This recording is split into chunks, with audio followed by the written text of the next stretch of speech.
आज हम लोग जिस टॉपिक पर बात करने जा रहे हैं उसका सीधा संबंध है यूपीएससी और पीसीएस की मुख्य परीक्षा के प्रश्न पत्र 4, प्रश्न पत्र 2 और 7 विधि निबंध। इन तीनों प्रश्न पत्रों पर इससे संबंधित प्रश्न पूछे जा सकते हैं। यह क्या है?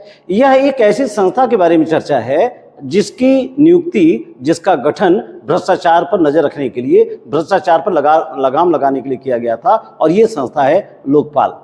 अगर लोकपाल के बारे में आप कम जानते हैं तो मैं आपको याद दिला दूं, वर्ष 2011 बारे में दिल्ली में अन्ना हजारे के नेतृत्व में एक बड़ा मूवमेंट चला था। वह इतना बड़ा मूवमेंट था कि कई सरकारें बदल गई, यहाँ तक कि केंद्र सरकार में भी नई सरकार आ गई थी और दिल्ली की भी सरकार बदल गई थी। बहुत कुछ बदलाव आया था, लेकिन लोकपाल जैसी संस्था में कोई बड़ा बदलाव नहीं देखने को मिला। क्यों? क्योंकि वह पूरा आंदोलन लोकपाल की नियुक्ति के लिए था। तो पहली बात तो ये कि लोकपाल की नियुक्ति ही बहुत विलंब से की गई। वर्ष 2013 में जब देश के प्रधानमंत्री डॉक्टर मनमोहन सिंह थे तो संसद में एक विशेष प्रस्ताव लाकर लोकपाल एवं लोकायुक्त अधिनियम 2013 पारित किया गया।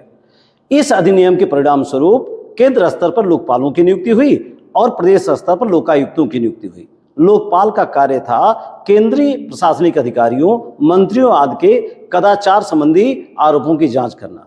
इनके जद में सीबीआई को भी रखा गया था, कुछ अंश तक, पूरी तरह से तो नहीं, लेकिन सीबीआई को कुछ अंश तक रखा गया था, यानी जरूरत पड़ने पर ये सीबीआई को निर्देश दे सकती थी। लोकपाल को एक सिविल कोर्ट के अधिकार दिए गए थे, यानी ये किसी के खिलाफ सम्मन जारी कर सकते हैं, किसी के खिलाफ एक्शन ले सकते हैं, इस तरह का अधिकार इनको दिया गया था। यही अधिकार लोकायुक्तों को प्रदेश स्तर पर दिया गया। उम्मीद तो ये जगी थी कि अब देश में भ्रष्टाचार के खिलाफ एक बड़ा अभियान शुरू होगा। शुरुआत में ऐसा लगा भी कि ऐसा कार्य शुरू हो गया है, लेकिन परिणाम अभी तक लगभग सिफर रहा। और अब तो एक नई चर्चा शुरू हो गई है। यह चर्चा क्या है? यह चर्चा ये है, पहली बात, कि लोकपाल की नियुक्ति में ही काफी विलंब किया गया।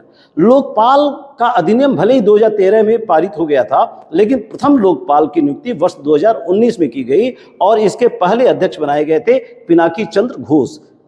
इनकी अध्यक्षता में 7 मेंबर्स की एक टीम बनाई गई थी और लोकपालों की, और उनका काम था भ्रष्टाचार संबंधी आरोपों की जांच करना। लेकिन यह कमेटी बहुत कुछ कर नहीं पाई।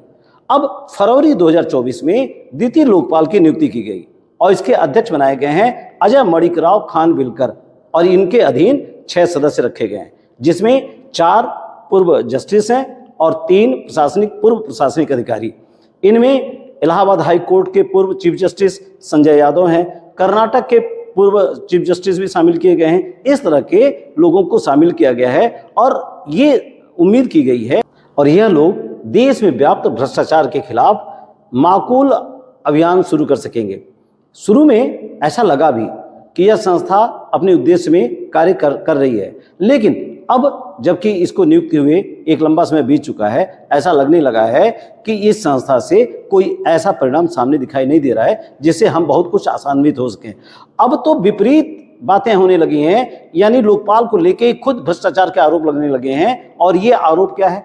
यह आरोप है लोकपाल के 7 सदस्यों के लिए जर्मन मेड 70 लाख की कारें खरीदी जा रही हैं। इसके लिए बाकायदा टेंडर जारी किए गए हैं। ये कारें हैं जर्मन मेड BMW 3 सीरीज की 30 LIM स्पोर्ट्स कारें, जो भारत के लिए विशेष रूप से बनाई गई हैं। इसका उपयोग बड़े बड़े उद्योगपति, बहुत धनाढ़ लोग करते हैं।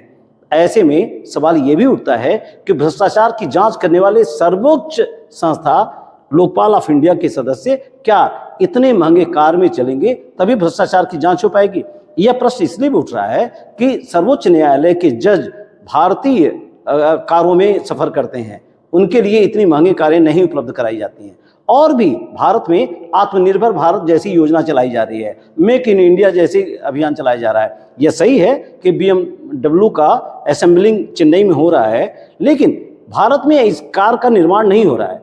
ऐसे में यह सवाल उठना लाजमी है कि एक विदेशी कार को लोकायुक्तों के लिए उपलब्ध कराना क्या सही है? क्या इससे भ्रष्टाचार पर रोकने में कुछ मदद मिलेगी? ऐसा तो प्रतीत नहीं होता है। आप सोचिएगा और बताइएगा कि आपकी इस पर क्या राय है।